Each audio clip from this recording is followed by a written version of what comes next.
All right, ready to dive into these 7 mindsets for success, happiness, and fulfillment. We're going to be unpacking Swami Mukundananda's work. Yeah, breaking it down. Yeah, it's like a blueprint for a better life, you know? Definitely a guide to how your mindset can really be powerful. And he uses all these real-world examples. Yeah, and steps you can actually take. It's wild. Like the story about John D. Rockefeller, Oh, yeah.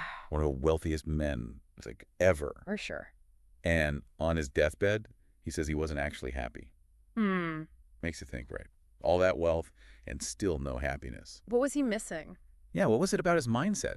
Yeah, it really challenges how we think about success. Totally. Rockefeller's story, it's like, there's got to be more to life than just money. Right. Like, what are we even focusing on? Are we just going after success and forgetting about, actually feeling good? It's like we're told success equals money and status. Right. But what if that's not the whole story? Yeah, what if it's deeper? What if it is? Exactly, and that's where this first mindset comes in, positive thinking. Okay. It's about seeing that our thoughts, they really affect what we experience. I know, positive thinking sounds kind of cliche. Sure. But this book, it goes deeper than just like think happy thoughts. For sure. It's about even when things are tough, seeing the good, seeing what's possible. And the cool thing is, science is starting to back this up. Oh, really? Yeah, like the placebo effect shows how strong our beliefs can be. You believe you're getting better, your body might actually start releasing those feel-good chemicals. Whoa, so our thoughts can change our health. Absolutely. Our brains, they don't always know the difference between what's real and what we think is real. It's called remembered wellness. Okay. Basically, our bodies can remember feeling good, and that can help us feel better now.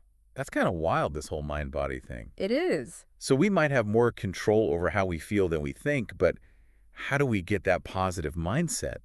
Especially when, life happens. Well, that's where the second mindset comes in, taking responsibility for your emotions. Okay. We often blame stuff outside of us for feeling bad, Like traffic making us late or a coworker being annoying. Exactly. But here's the thing.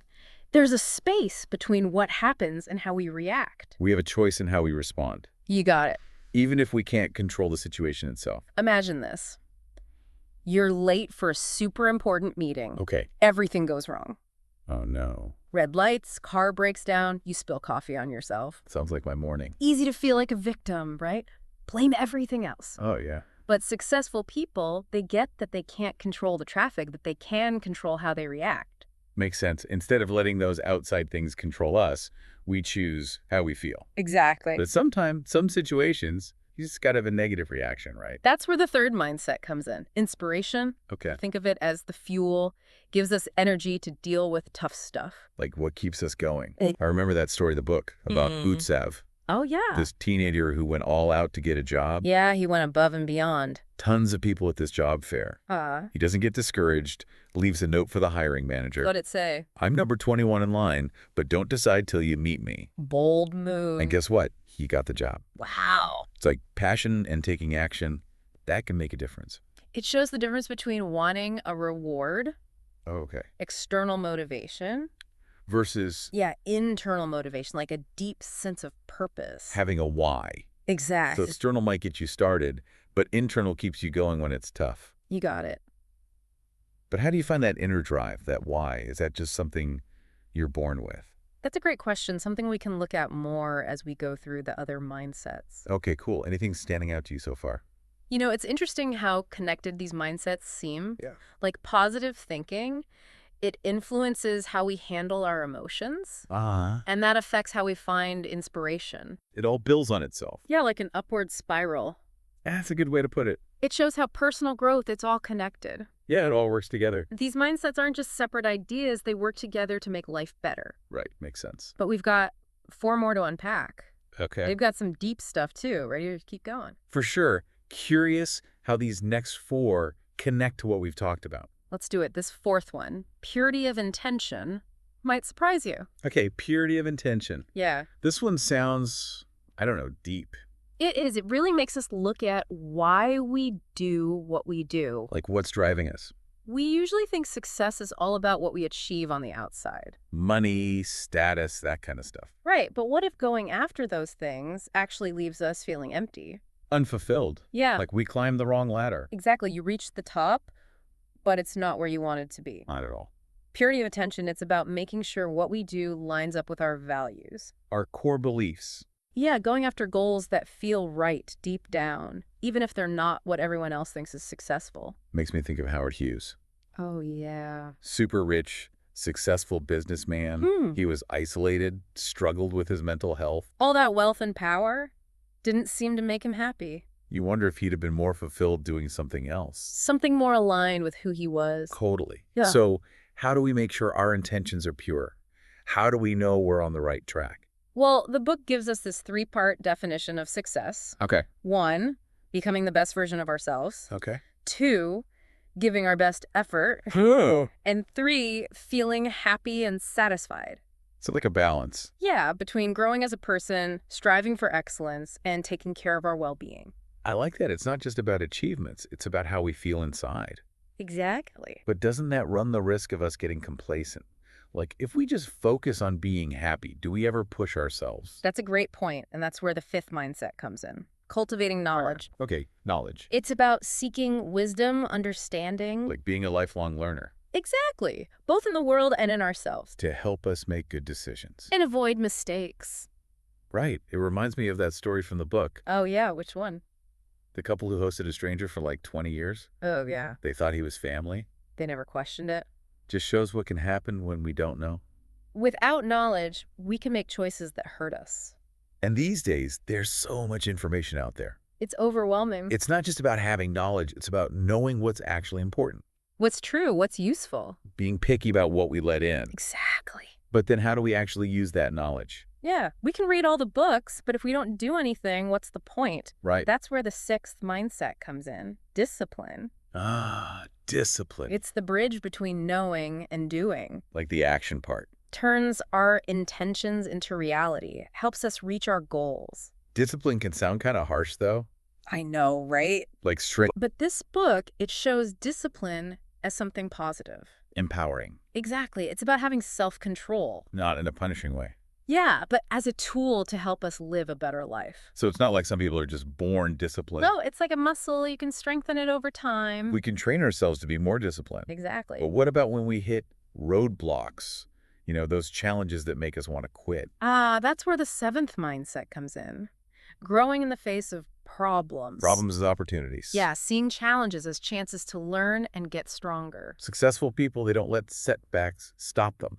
They use them to grow. So it's all about how we look at it. Mindset shift. Instead of seeing a problem as a failure, we see it as a lesson. Exactly. There's this funny story in the book. Oh, yeah. A college student, she writes this dramatic letter to her mom. Oh. Saying she stole money, crashed a motorcycle, got pregnant, got sick. What? But then at the end, she's like, just kidding, I failed my algebra exam. Oh my gosh. It shows how we can blow things way out of proportion, right? Our minds can make a problem seem way bigger than it is. And the book gives us some ways to deal with challenges. Yeah, like anticipation, thinking ahead. Trying to prevent problems. An honest acceptance, acknowledging the problem without freaking out. Okay. Finding the right perspective, not making it a bigger deal than it is. And seeing setbacks as lessons. Learning from our mistakes. So it's not just reacting. It's about being proactive. Exactly. Okay, so we've gone through these 7 mindsets. Yeah. But like, knowing about them and actually living them, those are 2 different things. For sure. How do we bridge that gap? One of the biggest takeaways for me is that our mindsets aren't fixed. Like, they can change. You can actually shape them. So it's not like we're stuck with whatever we were born with. Exactly. We can rewire our brains for, you know, success, happiness. All of that. But it starts with being aware, right? Awareness is key. Like noticing those negative thought patterns, the self-doubt. Yeah, all those limiting beliefs. The stuff that holds us back. Once we see them, we can start to challenge them, change them. Like weeding a garden. Got to get rid of the weeds so the flowers can grow. I like that analogy. But what about when those negative thoughts keep coming back? It can be a real struggle. It's a practice, not about being positive all the time. Right, not realistic. It's about seeing those thoughts, acknowledging them, and then choosing a different way to look at things. So it's about shifting our perspective. Exactly. And doesn't being around positivity help? It does. Like people who lift us up, books, podcasts, even just nice environments. It creates this positive loop. Our brains are wired for negativity though, right? Yeah, it's like a leftover from our ancestors. They had to be on the lookout for danger. Survival mode. But now, It can keep us stuck in fear. We gotta train our brains to see the good. To focus on what's possible. And the more we do it, the easier it gets. Like building a muscle, Yeah. but for happiness. Resilience, too. Speaking of resilience, we talked about taking responsibility for our emotions. That's not always easy. It's easier to blame other things for how we feel. It's human nature. But we always have a choice. Even when it feels like we don't. We can't control what happens, but we can control how we react. But what about when something really bad happens? Like what? Someone betrays us, treats us unfairly? Even then, we have a choice. Really? We can react with anger, or we can choose a better way to respond. So it's not about ignoring our feelings. Not at all. It's about understanding that our reactions are ours to control. We choose peace of mind, even when it's hard. Exactly. And that brings us back to inspiration. The drive that keeps us going. When we face those obstacles. But how do we find that inspiration when we feel lost? Sometimes it's about remembering our why. Our purpose. What got us started on this path in the first place? What do we want to achieve? What impact do we want to have? Those big questions. And sometimes inspiration comes from unexpected places. Yeah, it does. A good conversation, a book, even just being in nature. Or seeing someone do something kind. It's about being open to those moments. And sometimes we just got to take action. Even when we don't feel like it. Motion creates emotion.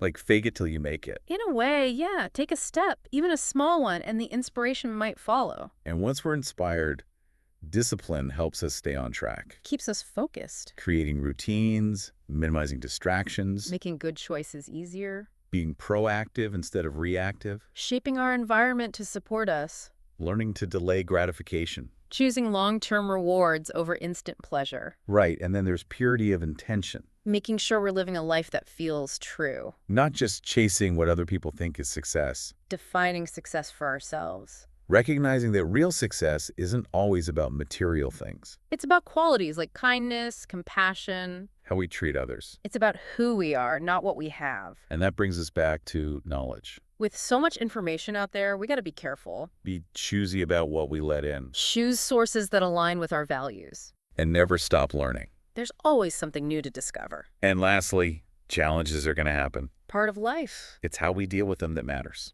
Successful people see problems as opportunities. They use them to grow.